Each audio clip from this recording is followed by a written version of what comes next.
Bonjour et bienvenue sur la chaîne Le Havre, les animaux et nous.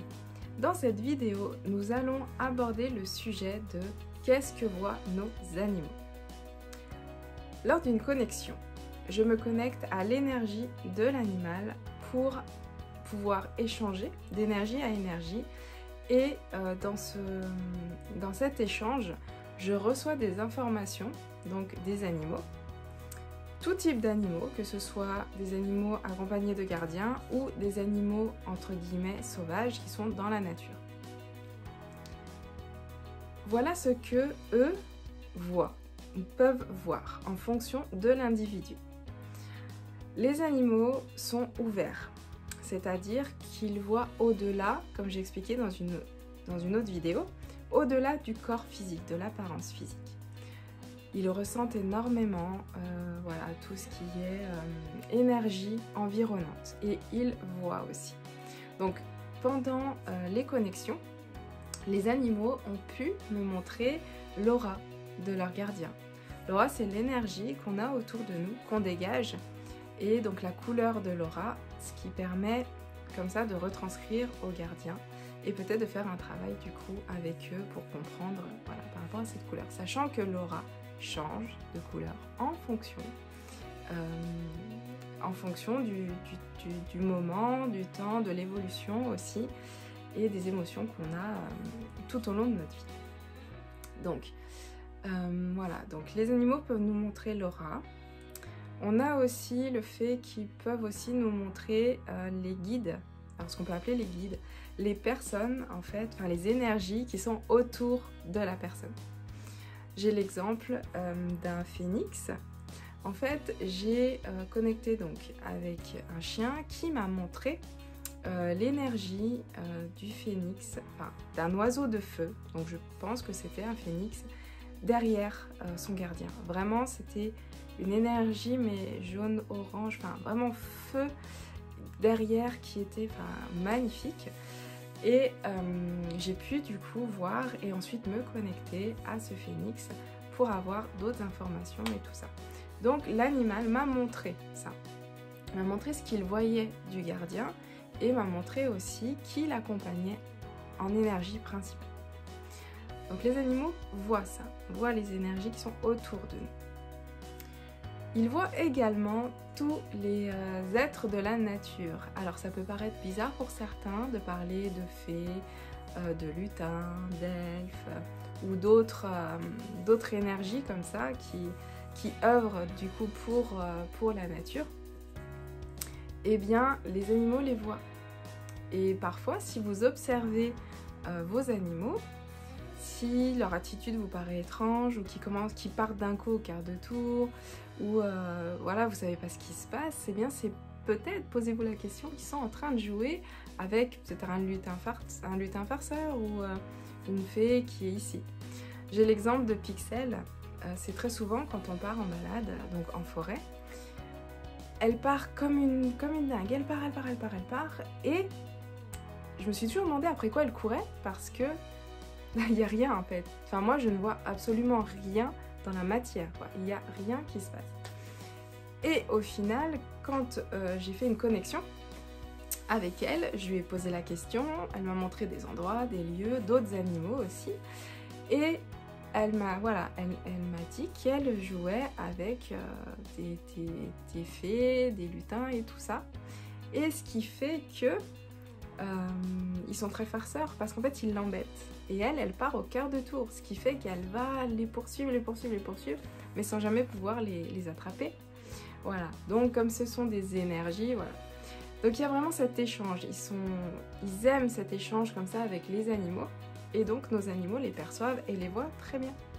Donc posez-vous cette question, des fois, s'il y a un chat, un chien, un cheval, n'importe, qui commence à avoir un comportement un peu joueur ou taquin, mais sans personne autour, c'est peut-être qu'il y a un être de la nature, un ou autre, qui est là et qui joue avec lui, qui interagit avec lui. Nos animaux perçoivent également donc toutes les énergies, et même les énergies de nos défunts, que ce soit nos animaux décédés, les animaux décédés, ou des personnes dont l'énergie est encore sur Terre en fait. Voilà, on n'est pas passé de l'autre côté. Et ça peut faire réagir certains animaux, ou parfois les animaux vont fixer quelque chose dans la pièce, on ne sait pas quoi, mais ce peut être, sans vous faire peur, ce peut être une énergie qui est là, qui est présente, et l'animal le voit, tout simplement. En fonction des réactions de l'animal, parfois nous aussi on peut ressentir cette énergie. J'ai l'exemple d'une fois en balade, on est passé sur un petit chemin, on est tombé sur un hameau, et déjà la sensation pour moi elle n'était pas terrible, ça faisait un peu, voilà, je me sentais pas très bien, et enfin Cara, donc ma deuxième chienne, s'est mise à aboyer, mais vraiment, enfin, pas un aboiement alerte gentil, quoi, vraiment un bon aboiement de défense. Et ça a confirmé mon ressenti de départ quand on est passé dans ce hameau. L'énergie était très lourde, très basse, et ce qui fait que je pense qu'il y avait des énergies errantes autour de ce lieu, et on l'a ressenti comme ça. Moi je l'ai ressenti comme ça, et au vu de la réaction de Cara, je me suis dit ok, c'est validé, il doit y avoir des énergies très lourdes dans ce lieu.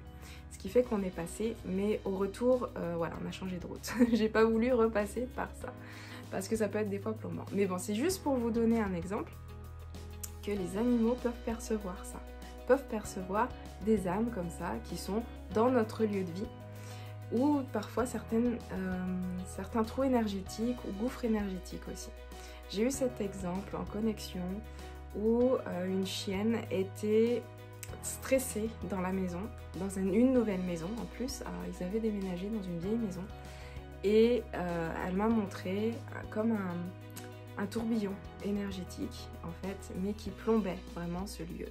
Voilà, donc tout ça les animaux peuvent nous le montrer, et leurs réactions peuvent être dues aussi à des soucis entre guillemets comme ça, des problèmes énergétiques, ou peut-être des âmes qui sont là et qui sont un peu plombantes, et ce qui fait que les animaux sont là, le ressentent et ne se sentent pas bien du coup. Ils peuvent voir aussi, ils sont en connexion avec les animaux donc décédés qui sont partis. Il faut savoir que tout est relié, le corps c'est juste une enveloppe, mais l'énergie à l'intérieur elle est toujours là. Ce qui fait que si votre animal décédé n'est pas encore parti, les autres animaux vont le voir, vont le sentir, et pour eux le passage n'est pas fait, donc l'animal est encore là. Une fois que le passage est fait, l'animal décédé, l'énergie du moins, peut revenir aussi, faire des petits coucous de temps en temps. Et donc les animaux qui sont donc dans le foyer, qui ont connu cette énergie, peuvent avoir aussi peut-être des habitudes de l'autre, se coucher au même endroit que l'animal qui est décédé, parce que l'énergie est là. Voilà, et donc ils vont aller voir cette énergie du coup. Enfin voilà, c'est toutes des choses que les animaux perçoivent et voient, alors que nous, on a cette capacité aussi de voir toutes ces énergies, tous les médiums, certaines personnes clairvoyantes voient les êtres de la nature, tout ça. Mais c'est quelque chose qui se travaille et qui s'ouvre. Voilà. On a tendance à le fermer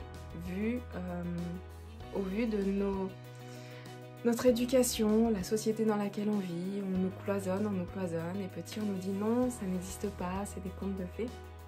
Eh bien en fait si, ça existe, ce n'est pas des contes de fées. Les enfants sont ouverts, sont connectés, et parfois peut-être que les copains imaginaires ne sont pas vraiment des copains imaginaires. Voilà. Donc laissez ouverts les canaux de vos enfants. Posez-leur la question. Comment il est ton copain ? Viens, on va dessiner ton copain imaginaire. Voilà. Et se renseigner, vraiment, essayer de ressentir ce copain. Et vous allez vous rendre compte qu'en fait, qu'au final, eh bien, peut-être que ce copain imaginaire n'est pas si imaginaire que ça, c'est peut-être une énergie qui accompagne votre enfant et qui interagit avec lui, parce que les bébés, les petits, ont cette ouverture qu'on avait nous aussi, ont cette ouverture tout de suite. Quand on est ouvert. Et c'est après, avec l'éducation, avec les apprentissages, qu'on et les conditionnements aussi. Ce qui fait qu'on ferme et qu'on dit ah bah non ça n'existe pas et on se persuade que ça n'existe pas et du coup bah, on ne voit plus rien. Voilà pour cette vidéo. Je pense que je n'ai rien oublié. Si jamais vous avez des questions, posez-les dans les commentaires. Comme ça je pourrai y répondre. Peut-être des suggestions d'autres vidéos aussi. Allez-y, postez dans les commentaires, likez la vidéo, la partagez et vous abonnez à la chaîne YouTube. Allez, à très bientôt dans d'autres vidéos. Ciao!